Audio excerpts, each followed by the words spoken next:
Kok Pradesh Congress Bohono Kasha Kokthoni Panda Sonsaka Pandawa Kodama Tangani Pradesh Congress ni Kasko Pijus Kanti Bisha Shaka Pane Jongmarino Kitingi Habango Tonai Bodol Eba BJP Bodol Hasuko Kebenai Bodol Lumno Joba Clarinani Nailia Abono Karibo Boshaka Hasini Korok Sai Tambra Neji Tambrung Funai Rono Laitami Shalo Supreme Court Lama Busawi Tongmone Sheboni Azuktai Manade Manya Hine Fiaba Supreme Court Seboni Azuktai Kamaka Hine Shamani Ulo Haste Hapang Siring Tonyakare Shamun Sep Clarinani Shanmong Naruzaka Aboni Logi Regani Rang Shamong Tebo Baridani Bagi Shaka 2018 Bishiwa Bidan Shaba Jongmari Kaplai Engani Shikang Tabuni BJP IPF di Bayamni Hapang J Kaurok Shamani Lokoroni Bagi Juda Shebinai Shebona Hine Shamarona Dati Shupunya Ke Financial Kotor Jabawa Onkonai Jodisi Hasini Montri Okrabe Malai Mungsa Kaham Pirum Mandake Hine Kokshaka Ashalo Pai Manjaka Tibra Hastini Pradesh Congress ni Kasko Pijus Kanti Bishas Buri Adongjuk Lokhina Congress ni Khokpang Tapos Deno Kari Kubuni Shamong Tanai Rao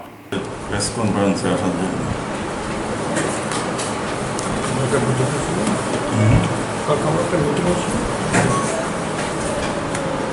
আজকে press কনফারেন্সটা ডাকার মূল উদ্দেশ্য হলো কালকে আমাদের প্রদেশ কংগ্রেসের meeting গেছে সেই মিটিংয়ে অনেকগুলি সিদ্ধান্ত সেগুলি আপনাদেরকে অবগত করার জন্য প্রথম সিদ্ধান্ত হলো আপনারা জানেন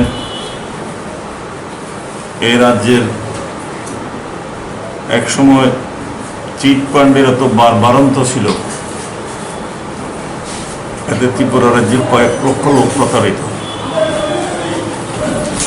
শত কোটি টাকা ত্রিপুরা থেকে চিট ফান্ডগুলি লুটে নিয়ে গেছে বামফ্রন্টের শাসনে আমরা তখনও আন্দোলন করেছিলাম নির্বাচনের সময় বিজেপি প্রতিশ্রুতি দিয়েছিল চিট ফান্ডে যারা ক্ষতিগ্রস্ত তাদের প্রত্যেকে ক্ষতিপূরণ দেওয়া হবে এবং এর সাথে যারা জড়িত তাদেরকে জেলে পোড়া হবে ক্ষমতা আসার পরে আমরা দেখছি চিট ফান্ড নিয়ে একটা কথা বলছে না আমরা অপেক্ষা করেছি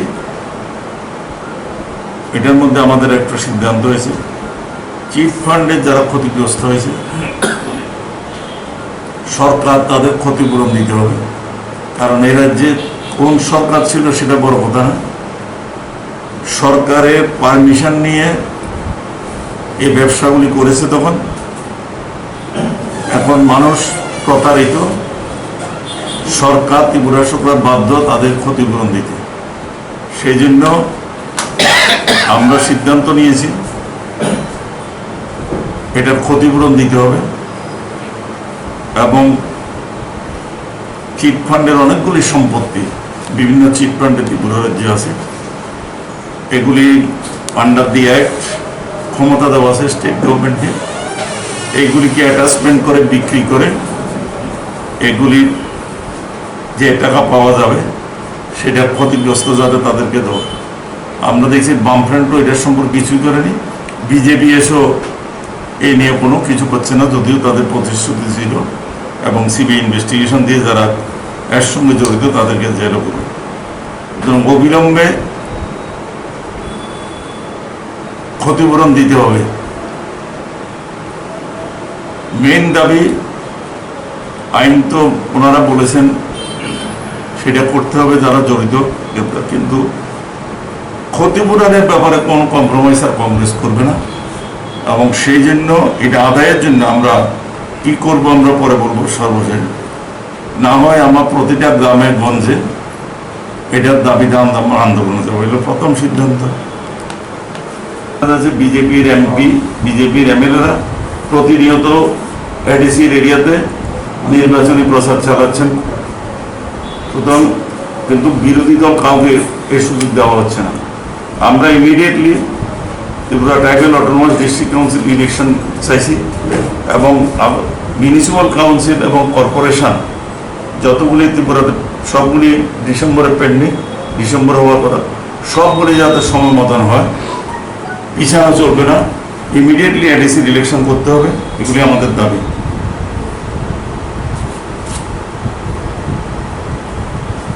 তারপরে আপনার দেখছেন 10,323 এটা নিয়ে সবাই রাজনীতি করছে এখন সুপ্রিম কোর্টের রায়ের ফলে এদের চাকরি দেওয়া সরকারের আর কোনো বাধা রইল না সরকার বলেছিল চাকরি দেওয়ার মতো পোস্ট আছে, এগুলি যাতে ইমিডিয়েটলি ফিল আপ করা হয়। এতদিন বলেছিল সুপ্রিম কোর্টের বাধার কারণে দিতে পারে না, সুপ্রিম কোর্ট জাজমেন্টে পরিষ্কার করে বলে দিয়েছে সরকার চাইলে এদেরকে চাকরি দিতে কোনো অসুবিধা নেই। সুতরাং এদের চাকরির প্রক্রিয়া ইমিডিয়েটলি আরম্ভ করা এবং অতি শীঘ্র তাদেরকে চাকরিতে পুনর্বহাল করা।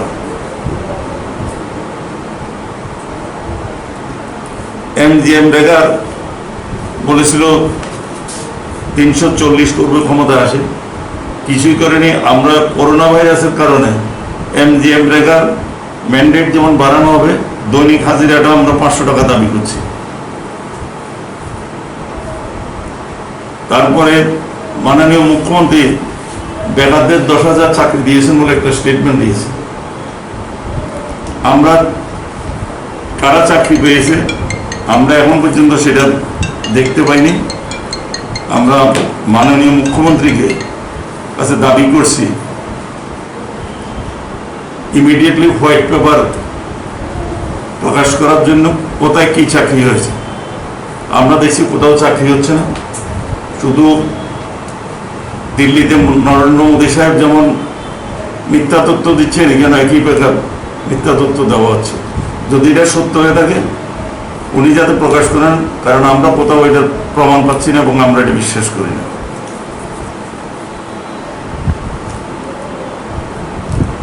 তারপরে জেনারেল ক্রাইম, বিশেষ করে নারী নির্যাতন, দিনের পর দিন পত্রিকা খুললে দেখা যাচ্ছে মহিলাদের দর্শিত হচ্ছে প্রায় প্রতিদিন, গ্যাং রেপ হচ্ছে। এই সাহস তারা করতেই পারছে, যেহেতু সরকার ঠিক মতন অ্যাক্ট করছে না, সেই জন্য এগুলিতে উৎসাহিত হচ্ছে। এগুলি ইমিডিয়েটলি বন্ধ করতে হবে এবং বহু জায়গায় দেখা গেছে এইসব নির্যাতনের সঙ্গে বিজেপির কর্মীরা জড়িত, কিন্তু এটা প্রপার ইনভেস্টিগেশন হচ্ছে না এবং অ্যারেস্ট হচ্ছে না। এই যে দাবিগুলি আমরা বলতাম, কালকে এগুলি নিয়ে আমাদের সিদ্ধান্ত হয়েছে। তারপরে জয়েন্ট এন্ট্রান্স এবং নিট পরীক্ষা আমরা স্থগিত রাখতে বলছি। এখন এই সিদ্ধান্তগুলি নিয়ে আমাদের একসময় ত্রিপুরা বন্ধে যাওয়ার ব্যাপারে আলোচনা হয়েছিল, এখনো সেই আলোচনা হচ্ছে, কিন্তু তার আগে পিসিসি সিদ্ধান্ত হয়েছে যে আমরা মুখ্যমন্ত্রীকে একটা ডেলিগেশন যাবে, আমরা এটা সিক করব। যদি ডেলিগেশন উনি রাজি হন তাহলে আমাদের দাবিগুলো এখানে প্লেস করব। উনি যদি প্রতিশ্রুতি দেন যে এগুলি সম্পর্কে পজিটিভ প্রতিশ্রুতি দিলে আমরা বলবো সেগুলি না হলে, আর যদি উনি দেখা করেন, যদি হয়তো দেখা করবেন না, আমরা আশা করি যদি দেখা না করেন তাহলে আমরা পরবর্তী কঠোর সিদ্ধান্ত আন্দোলনে যাচ্ছি এবং সেটা আমরা ব্লক লেভেল থেকে প্রথম শুরু করব এবং ভিগোরাস আন্দোলনে যাব। টিডিএস ডিসির বিভিন্ন দাবি দাবা নিয়ে অলরেডি যুব কংগ্রেস কালকে করমছড়াতে একটা আন্দোলন হচ্ছে। সরকারকে আমরা সতর্ক করছি এসব দাবিগুলির প্রতি সহানুভূতিশীলতে সিরিয়াসলি যাতে এগুলি চিন্তা করে এবং দাবিগুলি মেনে নেয়, না হলে এই আন্দোলন সারা ত্রিপুরা রাজ্যে ছড়িয়ে এবং তাদেরকে ফ্রি রেশন দিতে হবে যতদিন এই কোভিড-19 ফলে কর্মসংস্থানের কোনো সুযোগ না হয়, ততদিন পর্যন্ত সরকারের কাজ চালিয়ে যেতে হবে। টিডিসি এরিয়াতে আপনারা জানেন টিডিসি এরিয়া এখন ইলেকশন হচ্ছে না, করেনি সরকার। এটাকে বিজেপি বকলমে বিজেপি এবং আইডিসিটিকে চালাচ্ছে প্রশাসকের নামে। প্রশাসকের কোনো ভূমিকা নেই, কোথাও বিজেপি ডাইরেক্টলি অফিসগুলিকে কন্ট্রোল করছে আর কোথাও আইটিএফটি কন্ট্রোল করছে। কিন্তু আমরা দেখছি আমাদের অভিজ্ঞতায় ট্রাইবাল এরিয়াগুলিতে রাস্তাঘাটের অবস্থা মানে অবর্ণনীয়। আমি পরশুদিন আমি তৈসামাতে গিয়েছিলাম, আমার একটা মিটিং ছিল। মেইন রোড থেকে বেশি না, সেটা বোধ হয় 7-8 কিলোমিটার, কিন্তু ওই জায়গাতে পৌঁছতে মানে আমার গাড়ি নিয়ে পৌঁছতে এত কষ্ট হয়েছে, এবং আমি যেতে যেতে চিন্তা করছি না মানুষ এই এলাকার মানুষগুলির অবস্থা কি, খুবই খারাপ অবস্থা রাস্তাঘাটের। তারপরে আছে আপনার স্বাস্থ্য পরিষেবা এখন পাহাড়ের নীল। Tribal areas autonomous district council এরিয়াতে, ট্রাইবেল এরিয়াতে এটাকে স্বাস্থ্য পরিষেবা একদম নীল। কোথাও কোথাও যদি দুই একটা স্বাস্থ্যকেন্দ্র আছে, না আছে ডাক্তার, না আছে নার্স, কিছুই নেই। এবং আমি আপনাদেরকে বলছি, আপনারা যে কোনো মুহূর্তে এখন বেশি দূরে না, তুইসামা চলে যান, এখানে একটা স্বাস্থ্যকেন্দ্র আছে, কোনো ডাক্তার নেই, কোনো নার্স নেই। একটা এটা কি বলে এমপিডব্লিউএস নাকি বলে, একটা মহিলা আছে, সে একমাত্র বাজার বারে ছাড়া ওইখানে আসে না। আর তাদের কারো অসুস্থ হলে সেখান থেকে মিনিমাম 15 কিলোমিটারের আগে কোনো রকমের স্বাস্থ্য পরিষেবা পাওয়ার কোনো সুযোগ নেই, কোনো ডাক্তার নেই। এই হলো ট্রাইবেল এরিয়া অটোনমাস। আপনার সুযোগ সুবিধা পৌঁছানোর নামে দলবাজি, ডিসক্রিমিনেশন, মানুষ কিছুই পাচ্ছে না। আমাদের দাবি ট্রাইবেল এরিয়া অটোনমাস ডিস্ট্রিক্ট কাউন্সিলের আন্ডার যতগুলি বাড়ি আছে প্রত্যেকটা পরিবারকে ফ্রি রেশন দিতে হবে, এবং অন্য সারা ত্রিপুরার যে দাবি 7,500 টাকা করে তাদের প্রত্যেক পরিবারকে পাঠাতে হবে।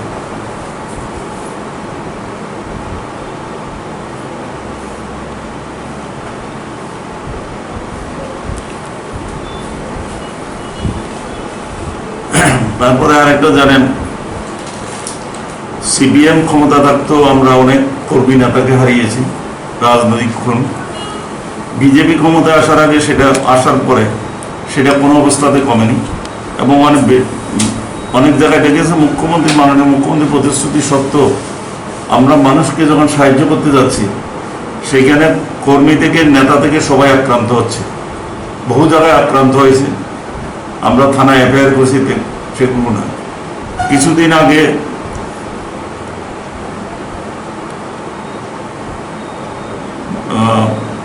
সুবল ভৌমিক আক্রান্ত হয়েছিল মোহনপুরে।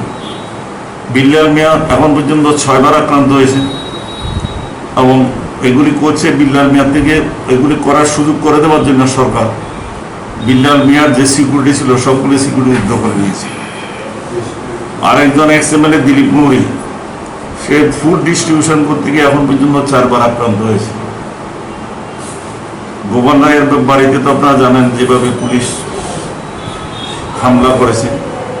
তারপরে আমাদের আরেক প্রদেশ কংগ্রেস প্রাক্তন সভাপতি বিরোধী সিনহা কিছুদিন আগে আপনারা জানেন মাধব বাড়িতে কীভাবে আক্রান্ত হয়েছে। এইগুলির ব্যাপারে কর্মী নেতার সবগুলির ব্যাপারে নিরাপত্তা এবং মুখ্যমন্ত্রী অ্যাসুরেন্স দিতে হবে যে এই রাজনৈতিক আক্রমণ হবে না, বন্ধ হবে। এবং উনি যা বলছেন মুখে, দেখা যাচ্ছে ওনার কর্মীরা ঠিক উল্টোটা করছেন। উনি যদি সকালবেলায় বলে থাকেন একটা কথা, দেখা যায় বিকালবেলায় ওনার কর্মীরা ওনার যে প্রতিশ্রুতি দিচ্ছেন সেটার উল্টোটা করছেন।